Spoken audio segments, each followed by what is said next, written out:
زما زیات بیانات زما محترم او تاسو په میډیا باندې کتلی ز په دې فیمیل د کور د زندګی نه ده د زیات ټچ ور کوم د قران او حدیث پر اړه کې زمونږ د کورونو د ژوندونه جوړ شو والله العظیم بار معاشره سټ کیږي د خزي تاسو سره سپورټ جوړ شو خزي تاسو سره چې کم د مینه محبت او پتا اعتماد او ستا په خپل خزي اعتماد او دا بدګمانه نه دا شک شبهات دا بدګمانه نه یو سیټ تشي چې الله جل جلاله تب خور تلاسه چې غینه به تاسو نه جوړي نو دا خزي ته وای کر روان پیر دی لور راوړنو دا خدا الله کار چاته وغواړي لور ورکی چاته وغواړي زوی ورکی چاته وغواړي دواړه ورکی چا نه وغواړي یوم ورنکی دا غینه سوک ته پوس کولش نو دا اوس دا خبره خو کا خو د شو او د شپې خوب ګوري چې د قیامت ورځ ده او د نیک اعمال بد اعمال او تلل شو په نیکو اعمالو باندې د بدو اعمالو چابړې وزندار شو غرض نارې د الله د طرف نه اعلان شو خذوه فغلوه ثم الجحيم صلوه ویني سیو جهنم کې پړ مخې ورغورځ دا اوس فرشتو روان کړي د جهنم و دروازې دي سو و نو چې کله په پیلنې دروازه د پلاری ولا داخلولو نو الته یو لور ولاړه ده شپږ لوریان دي الته یو لور ولاړه ده یا الله دا چرته کې دی چې زمنګ به جنت ته ځو زمنګ بابا جان به جهنم ته ځي لور په پیلنې د جهنم په دروازه کې د خپل پلار سفارش الله ته کوي او زما محترم الله ته جړه فریاد کوي بیا هغه زینه بچو چې کله په دویمه دروازه ولی بدبخت دی ګناهګار دی د الله نافرمانی نه کړي خامخا به جهنم ته ځي منځونه قضا کړي نو چې کله په دویمه دروازه داخلولو الته ورته بل لور ولاړه اغه سفارش کو چې نه زه خو په دې دروازه خپل پلار نه پریدم چې جهنم ته لاړ شي پدریما پسلورما پپینځما پشپګما ټول شپګمو دروازو کې چې کم دی پشپګ دروازو کې وتلوريان ولاړې دي خو هغه ومه دروازه خالی وا ومه دروازه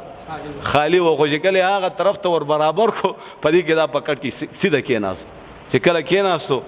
نو وزلاسونه اوچت کو یا الله مال ومه لور امراکا ویا الله مال و ملورم راکا په دې خبره ورسېږي کنه نو زما محترمو دا مالداری فراخي خوشحالي دا قسمت را بیدار کېدل دا د ګورې زنانو په قسمت کې دا به تاسو اورېدلي دا د زنانو په قسمت کې زمونږ یو په دې پیښور کې یو چیوالاو نو وړو کې غونته کې دکان خو چې کله ول الله لور ورکا دا وړو کې دکان نه وروره دومره بل شو دومره کار روزګار دومره په ترقی لاړو خو چې کله هغه لور پیغله شو واده شو نو هغه ټول ارزه د خاون کور ته لاړ او دا واپس کتر ګوره دا یقیني خبره ده الله رسول فرمای تاسو مالداری غواړئ سو کوي واده وکي او موږ سویو نو درګه اول وګټم به واده کو او الله رسول فرمای عمر فاروق فرمای زه حیرانم هغه انسان ته چې مالداری غواړي واده نه کوي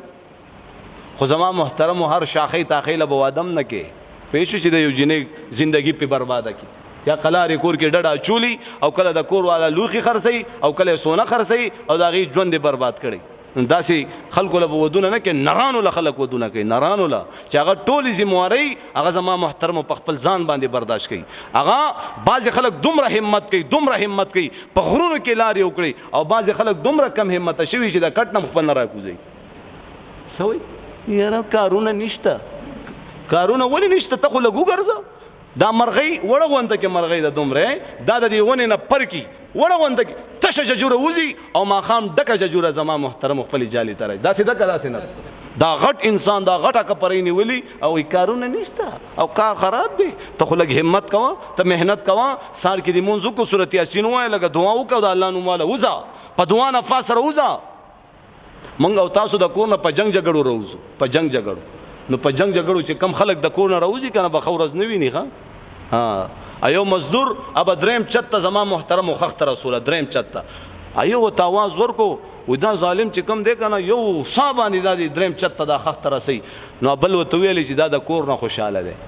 دا د کور د خزینه خوشاله دی کنه نو دی بل وتخفل خزه پوي کا او هغه ور کراولې غلا وته وې ستاد خاون خو چې کم دی پردو خزو سره لین دین دی او خبریا طریقې د ځان نه اسی او پروپاګاندا وته نو چې کله دا غریب کور ته لاړ نو خزه وسره په جنگ شو چې ها دستا دومره احترام کوم دستا دومره خدمت کوم دومره عزت کوم او تدین باوجود هم د نورو خزو پسې ګرځي نو خفه کو په هغه سار چې کله دا کار لاړو نو پیلنی چت هم خخته نو شو رسول پیلنی چت هم خخته نشو دا سیده کدا سینه ده د انسان د کور والا نظر خفي زما محترم بار سنې تلا سچي هغه نو تخوري جوړي